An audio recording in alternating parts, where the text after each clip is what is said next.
Does that concern you? Your communications? Well, here's the thing. Is it giving it pause? Giving you pause? It does. I don't send emails and I don't receive emails. You cannot email me directly. All my emails go through a surrogate in my office who's a senior guy, and I only see things that he shows me. Some things are garbage I don't get. I see all the things about charities and so on that people want me to participate in, stuff like that. But I don't actually. An email will never come from me. It will always go through a third party witness. So I don't participate. But you email friends though. You must have. I do not email friends. Do you text them? I text them. Okay, interesting. Wow, that is very interesting, and that's strategy. The Todd Shapiro Show. How's Halloween? I'm like trying to start on a lighter note. I actually didn't get to celebrate Halloween with my daughter. My ex-wife decided she was going to take her to some event with her friends and their daughters and sons, and it was like a men not allowed kind of thing. So they went to some like horror house at the Cadbury warehouse or something. I don't know. Okay. Anyway, apparently it was very scary, and but I didn't actually get to take her out this year, which was a bummer. Oh, did you dress up anyway? I don't dress up. I have never ever. Come on. Actually, As a I kid, did. you must have. I did a well, fuck yeah, as a kid I did. Okay. I actually did a fashion show, and I had to wear makeup and a wig, and that's the only time I've ever done that. I'm not a very fun person when it comes to costumes. We should do that for you next year. Let's do a Brad J. Lamb makeover on Halloween. Yeah, we won't be doing that. Did you have a drag name when you were in that outfit?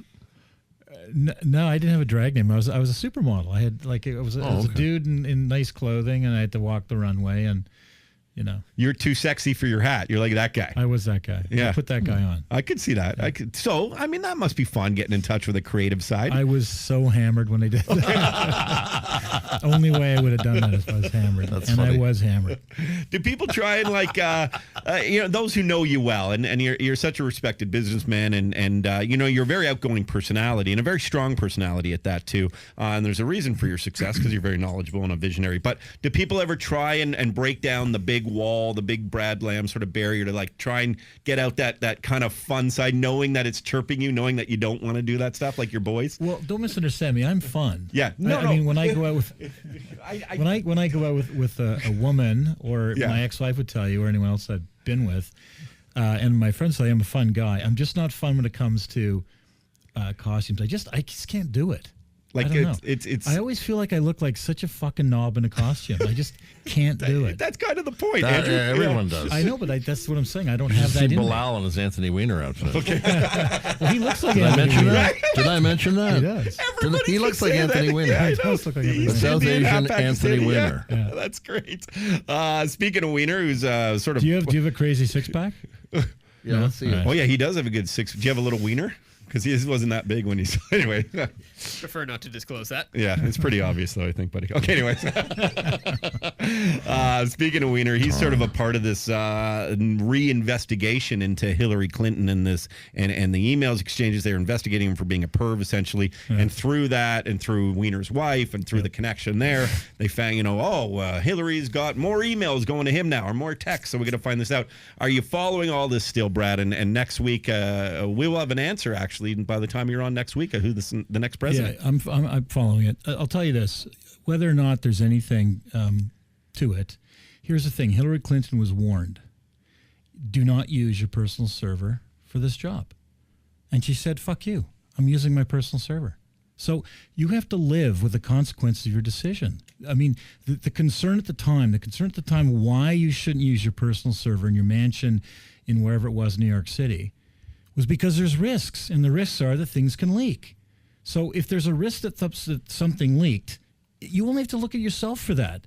Stop blaming everyone else. You shouldn't have done it. You were told not to. Everyone advised you not to do it. She's the only one that's ever done it. She has only self to blame. One of the problems is because these communications and organizations, it takes so long to actually move these big whales, these Titanics, when it comes to policy.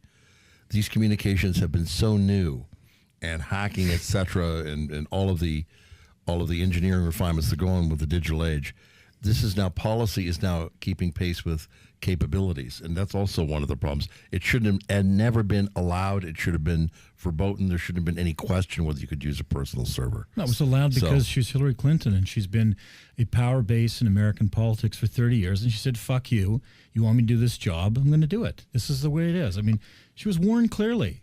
Well, it's funny how But the White House knew about it. I mean, Yeah. everyone knew she had a personal server. And what's interesting is how everyone's on Trump. Oh, if he ever got there, we'd worry about the security of our country and But there and have this been top no secret hacks. information. Her personal server has Yeah. not been hacked, though. I mean, the issue is it's about government property is essentially the issue. And she shouldn't be determining what's government business and what's her own business. But she also shouldn't have been doing it. And then why would the American public want to trust her if she's breaking such a Listen, simple? I don't know about that. I Yeah. mean, American public trusting her. I think she's probably a trustworthy leader. I don't trust Hillary Clinton thing. She's as trustworthy as any president would be, I think. But Okay. but what I'm saying, this one issue where it's blowing up in her face at the end of the election. And, she's pointing fingers at the head of the FBI, and she's, castigating Trump for making a big deal about it. She only has herself to blame. Maybe they let her do it. That's fine. But there was clear warning. Don't do it. No one else has.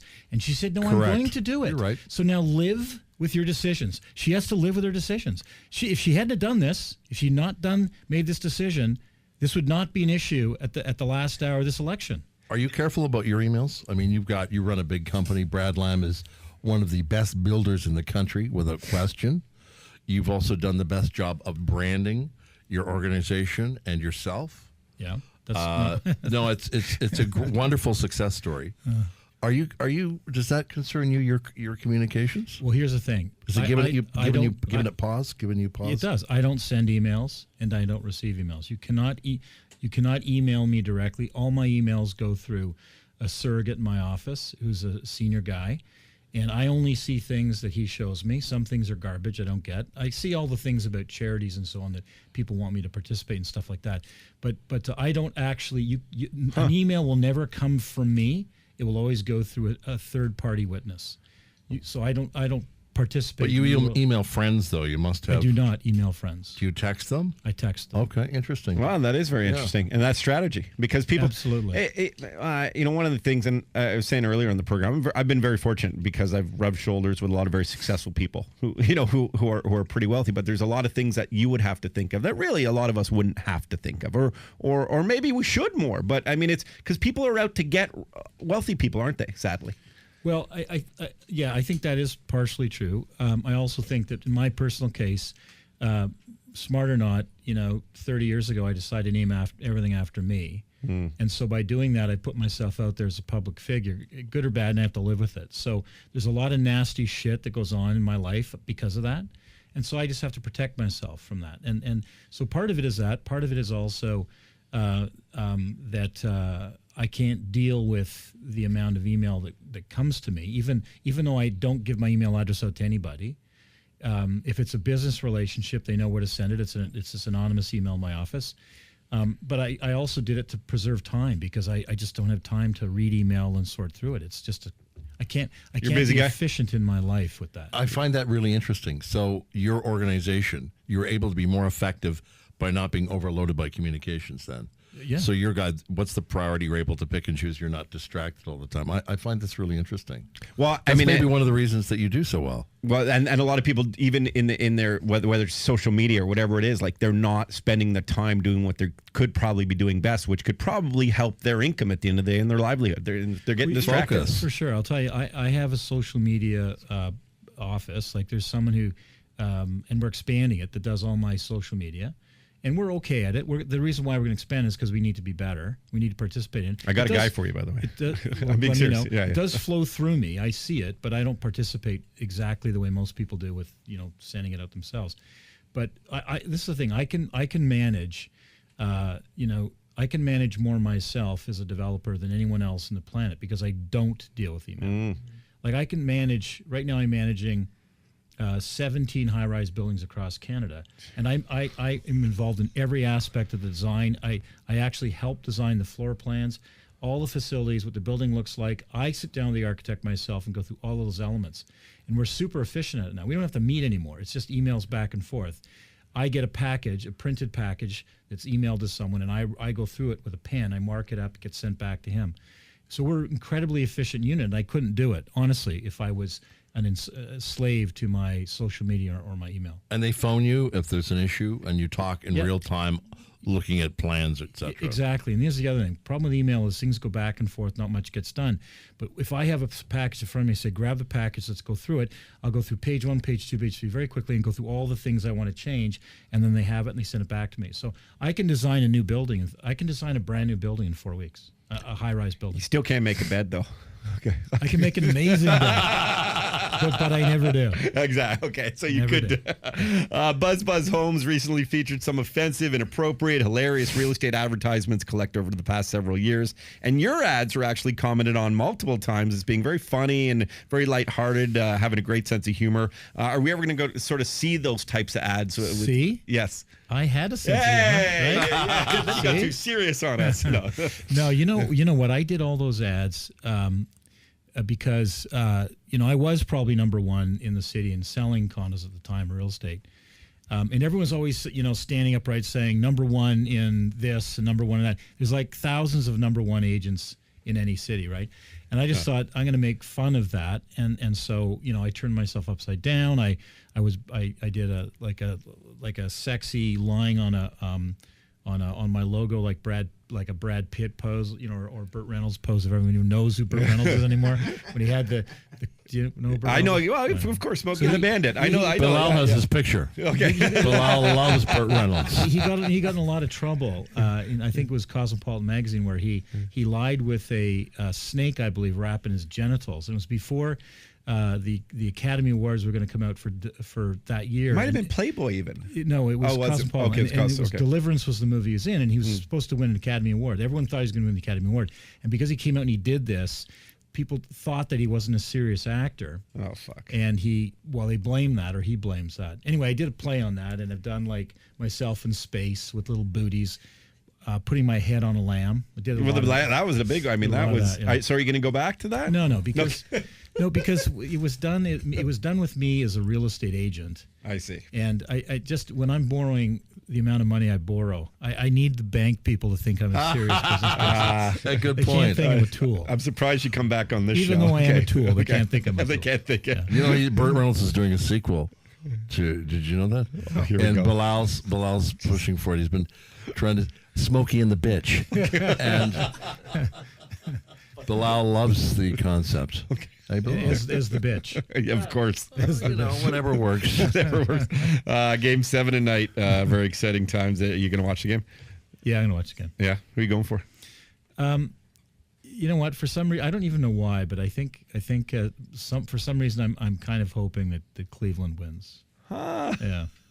Don't know why. Just to sort of keep that streak going because it's so fun to talk Yeah, about. I mean, Chicago has been out to lunch a long time, in the baseball scene with the Cubs. But I don't know. I just think like what's going on in Cleveland's amazing, and I like these rebirth stories for cities. And a lot of good things have happened in the last 3 or 4 years, and I think it can't hurt Cleveland to have this happen. It'll be, like a jolt of confidence. People will spend more money downtown. I think they'll get more fans. Is it coming forward. back, Cleveland? It absolutely is. If you go to Cleveland, like I went to Cleveland 5 or 6 years ago, and the difference today is dramatic. And I'll tell you, LeBron James actually has a lot to do with it. Wow. He's actually helping reinvigorate some neighborhoods there, and there's investment. There's new hotels. Wow. There's a new W hotel, I believe. There's also a Ritz-Carlton now in Cleveland.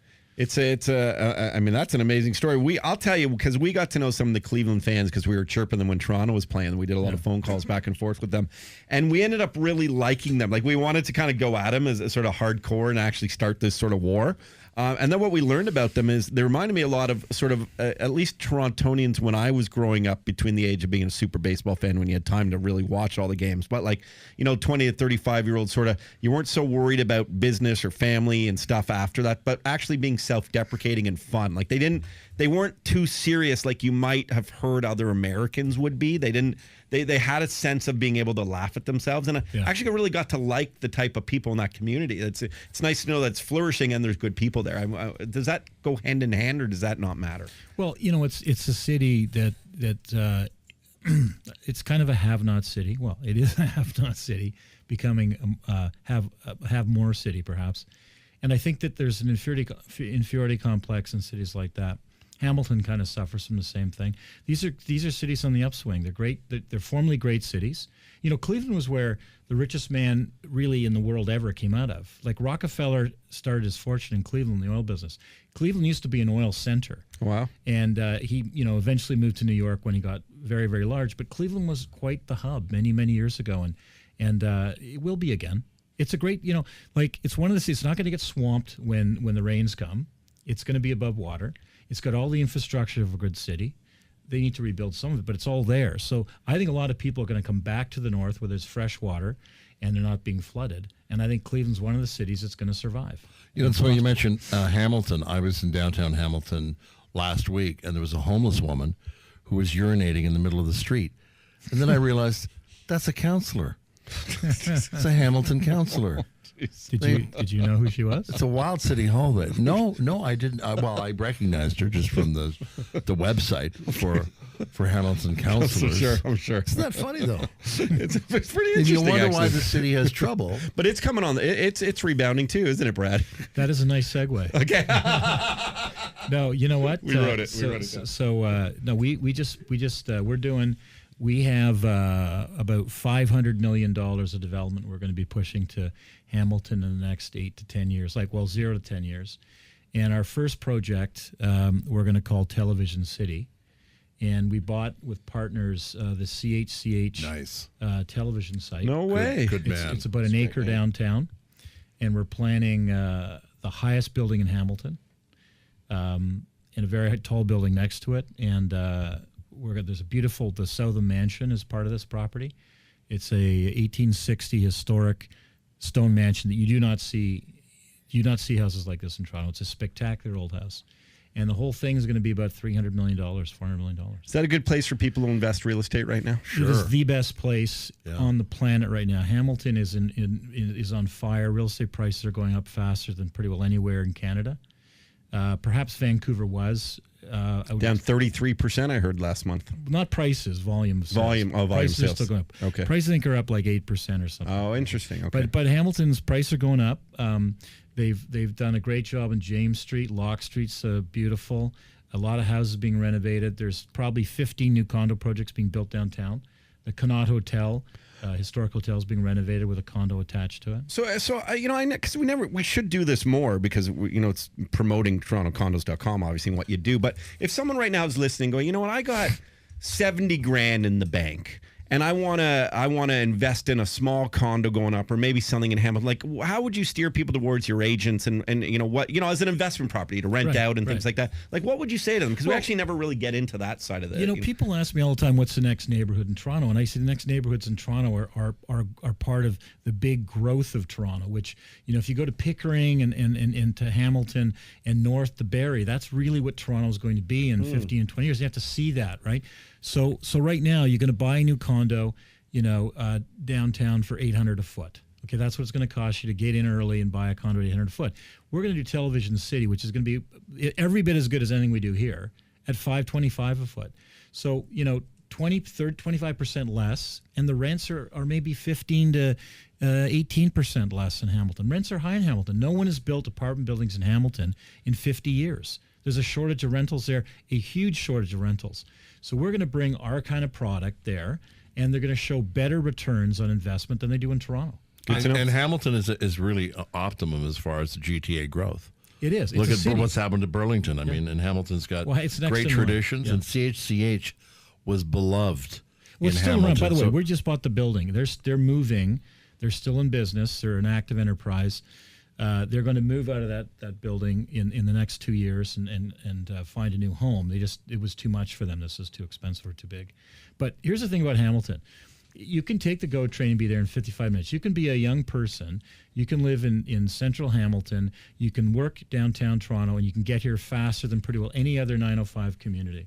Faster than it can be. I mean, if you want to drive from Oakville, it'll take you an hour and a half. Sure. Take the train direct to Toronto. It's unbelievable. And you can buy a house there. You can buy a $400,000 house, which would be $1.6 million in Toronto. And No way.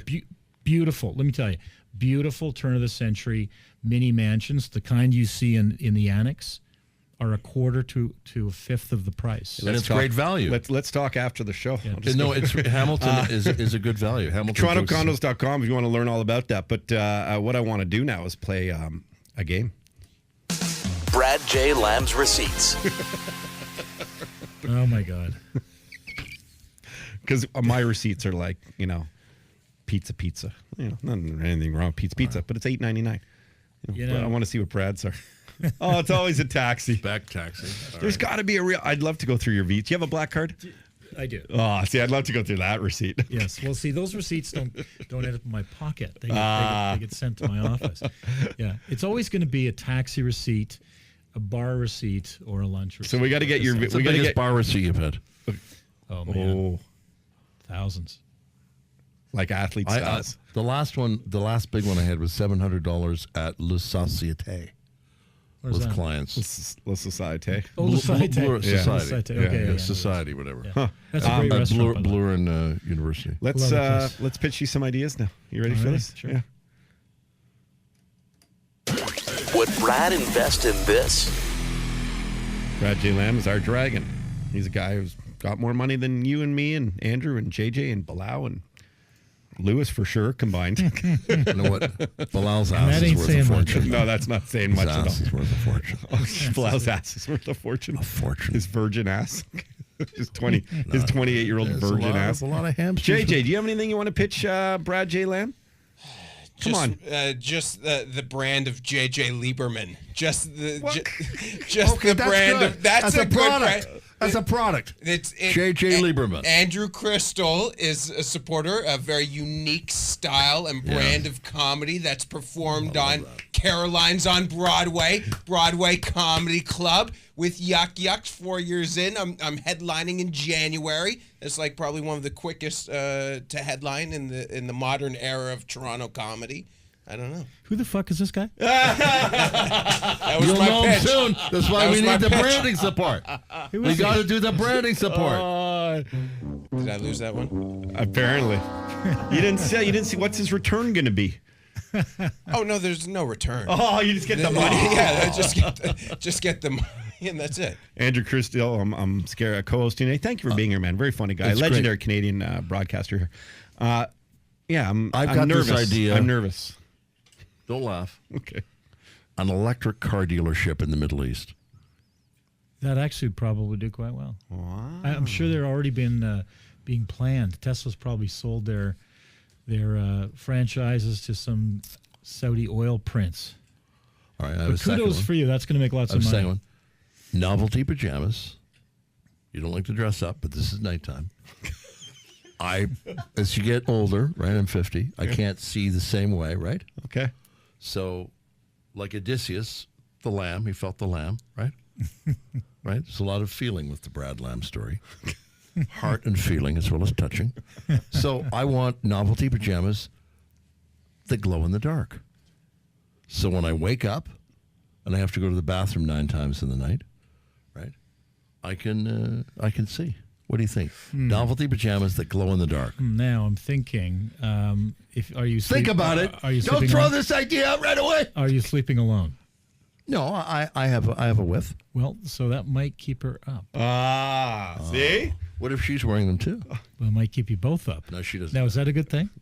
No. And are you sleeping next to each So other? I'm putting the thumbs down on that idea. All right. Okay, Bilal. right. Here goes Bilal. All right. You gotta. It's All a right. good But the preamble Middle for me. East one is huge. for one. Yeah. So as you see, we've got Lewis using the camera, and backstory, I actually own that camera.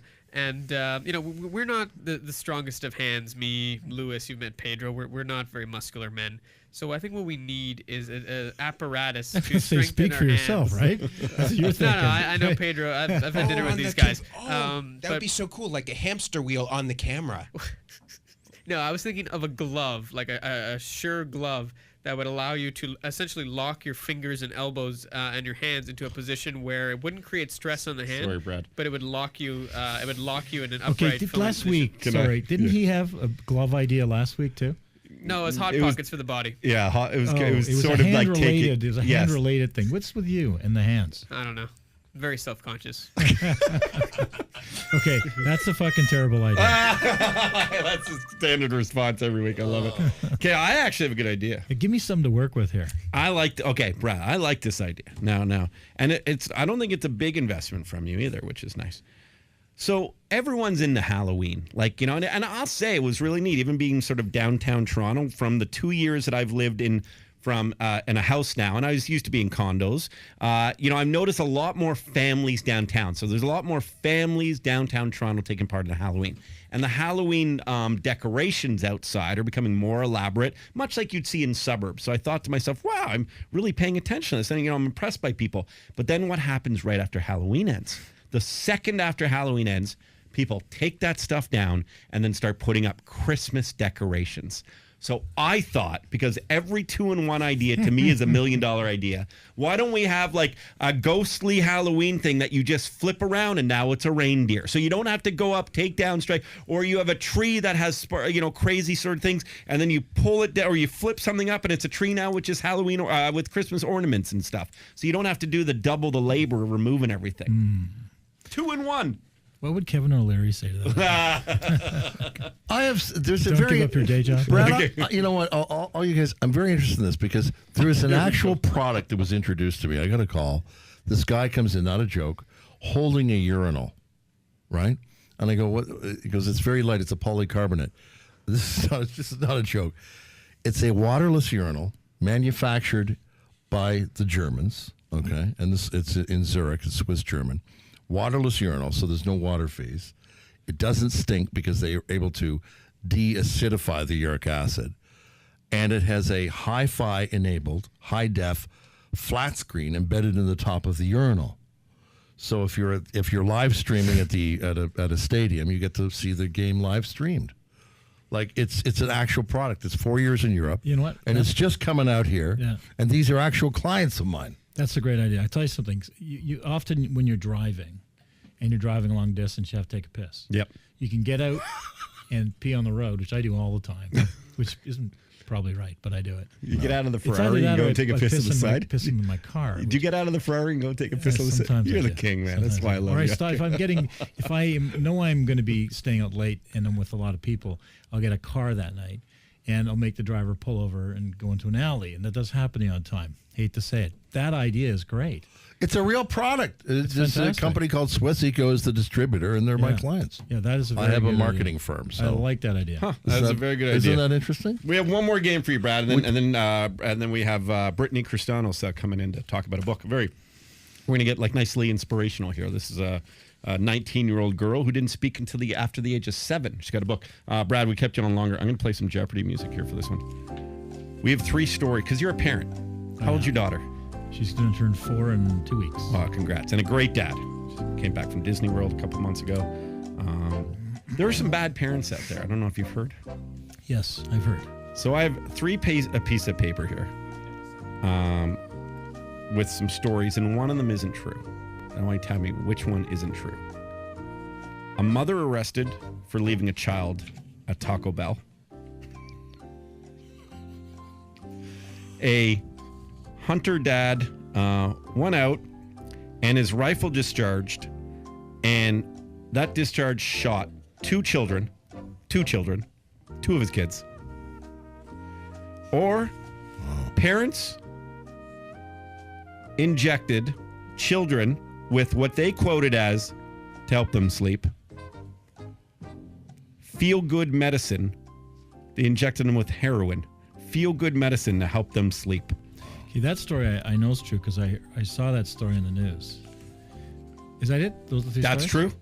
I think that story is true, yeah. And the other 2? I'm going to say the Taco Bell one's not crazy enough, so that probably is not true. You know what? They're all true. I just fucked with you a little bit. How crazy. They're all true. What is wrong with parents? Doesn't it sad? Does it scare you? Bilal's parents found him in a Taco Bell. Okay.